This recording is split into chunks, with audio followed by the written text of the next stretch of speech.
अस्सलाम वालेकुम दोस्तों, अपनी नेक्स्ट वीडियो के साथ आपको वेलकम करता हूं अपने इस चैनल में। उम्मीद है सब खैरियत से होंगे। काफ़ी दोस्तों की तरफ से ये पूछा जाता है कि वो क्या बहुत बड़ी तादाद में लोगों को यहाँ पे इमिग्रेशन जमा करवाने के बाद ओपन इमिग्रेशन में डॉक्यूमेंट मिले हैं, और बहुत ज़्यादा कमेंट्स इस नोयत के आते हैं कि हम अपने पहले साल पे जो पहली हमें रेजिडेंसी मिली है उस पर कितना अरसा जो है हम काम करें और उसमें कितना अरसा टैक्स जाना ज़रूरी है। ये बहुत ज़्यादा कॉमन क्वेश्चन है।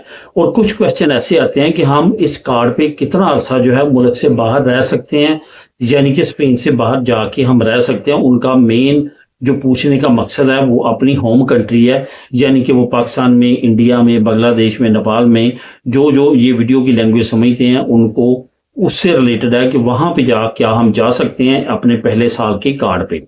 तो इस पे बात करेंगे। वीडियो को कंप्लीट गौर से सुनिएगा। वीडियो की डिटेल्स की तरफ जाने से पहले आप तमाम दोस्तों से एक गुजारिश है कि जैसे आप नीचे डिस्क्रिप्शन को क्लिक करेंगे, जो पहला लिंक आपको मिलेगा व्हाट्सएप चैनल का है, वहां पे जाके उसको भी लाजमी तौर पे फॉलो कर लें। वहां पे मैं डेली बेसिस पे वो ताज़ा तीन लेटेस्ट न्यूज़ शेयर करता हूं जो ऑफिशियल तौर पे जो सरकारी वेबसाइट्स पे लॉन्च होती हैं, वो मैं वहां पे शेयर करता हूं ताकि बर वक्त फौरन आप तक तमाम नए कवानीन और इन्फॉर्मेशन पहुंच सके। तो लाजमी तौर पे उसको भी फॉलो करें और वहां पे भी अप टू डेट रहें।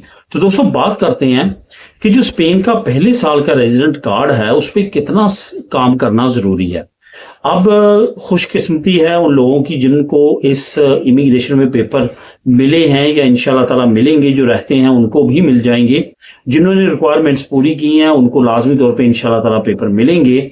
और खुशकिस्मत मैं इस वजह से कह रहा हूं कि उनको दो जो मेन शर्तें हैं जिसकी वजह से बड़े मसाइल में लोगों को यहाँ पे रहना पड़ता है, वो उन पे जो है वो एग्जेम्प्ट की गई, यानी कि उनको उसको पूरा करना जरूरी नहीं था। एक तो 3 साल या कम से कम 2 साल का यहाँ पे अनडॉक्यूमेंट तौर पे रहना।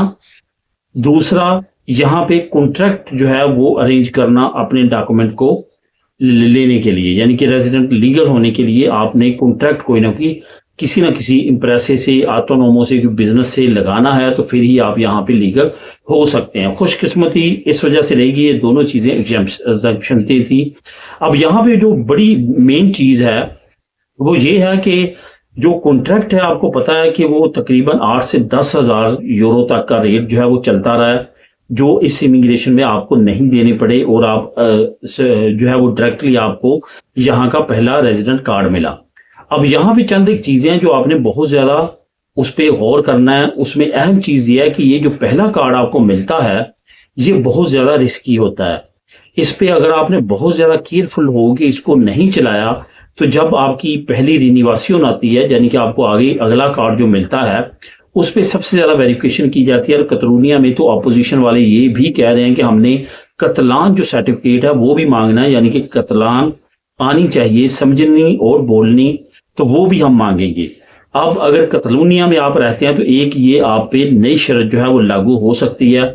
आपसे पूछा जा सकता है रिन्यूएशन से मुतल्लक कि आपने कतलान का सर्टिफिकेट लिया या आप कतलान बोलते हैं या समझते हैं, ये भी आपसे पूछा जा सकता है। इसके अलावा जो आपसे रिन्यूएशन के वक्त और चीज बहुत ज्यादा अहम देखी जा सकती है वो आपका कॉन्ट्रैक्ट है कि आपका कॉन्ट्रैक्ट कितना चला है। जिससे आपने कॉन्ट्रैक्ट लेके पहला अपना आलता चलाया उसके पास आपने कितना अरसा काम किया। अगर आपने दोस्तों 1 साल के कॉन्ट्रैक्ट में सिर्फ 2-3 महीने काम किया और उसके बाद आपने रिन्यूएशन के लिए अपने डॉक्यूमेंट सबमिट करवाए, तो आपके जो डॉक्यूमेंट है वो रिन्यू नहीं होंगे। ये एक चीज आपने जहन में रखनी है। 2 चीजें बहुत ज्यादा जरूरी हैं पहले कार्ड पे। एक तो आपका कॉन्ट्रैक्ट ज्यादा से ज्यादा लंबा चलना चाहिए। दूसरा, जब आपने रिन्यूएशन करवानी है उस वक्त भी आपका कॉन्ट्रैक्ट चलता होना चाहिए, और जब तक आपके पेपर फावराबले नहीं हो जाते अक्सर आखिरिया में आपने अपना आलता चलता हुआ रहने देना है, वरना आपके लिए प्रॉब्लम हो सकती है।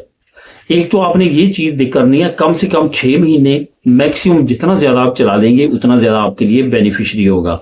उसके बाद कि आप कितना अरसा जो है वो बाहर रह सकते हैं, ये जहन में रखें कि आप पहले कार्ड पे नॉर्मली मैक्सिमम जो है वो 2 महीने रह सकते हैं।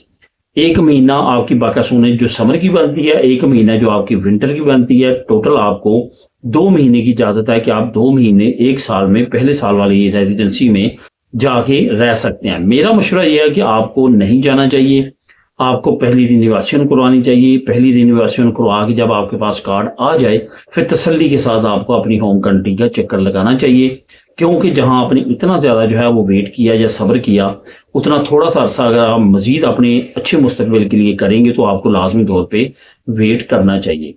तो दोस्तों ये थे आपके क्वेश्चंस के आंसर। इससे रिलेटेड अगर आपके ज़हन में क्वेश्चन हो तो आप नीचे कमेंट करके मुझसे पूछ सकते हैं। मिले नेक्स्ट वीडियो में नई अपडेट्स के साथ।